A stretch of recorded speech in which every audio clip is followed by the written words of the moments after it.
இந்த வசனத்தை சொல்லும்போது தான் நம்ம சேர்ந்து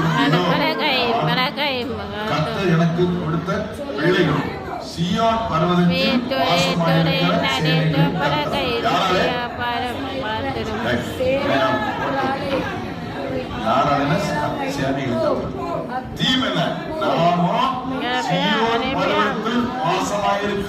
சேனைகளின் கர்த்தராக இஸ்ரவேலிலே அடையாளங்களாக அற்புதங்களாக திரும்பியும் நாம் சொல்ல சேர்ந்து வாசிக்க போகிறோம். இதோ சீயோன் பர்வதத்தில் வாசமாயிருக்கிற சேனைகளின் கர்த்தராக இஸ்ரவேலிலே அடையாளங்களாகவும் அற்புதங்களாகவும் இருப்போம் அல்ல. ஏற்கனவே கர்த்தர் வேலையை துவங்கி விட்டார்.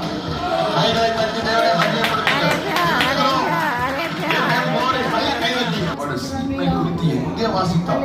என்னுடைய தனிப்பட்ட வாழ்க்கையில கர்த்தர் எனக்கு கொடுத்த ஒரு வார்த்தை, நான் சீயோனை பார்த்து நீ என் ஜனம் என்று சொல்லும்படி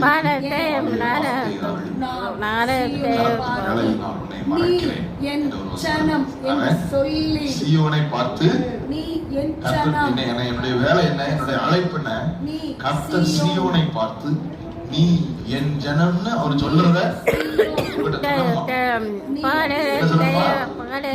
கர்த்தர் உங்களை பார்த்து என்ன சொல்றாரா,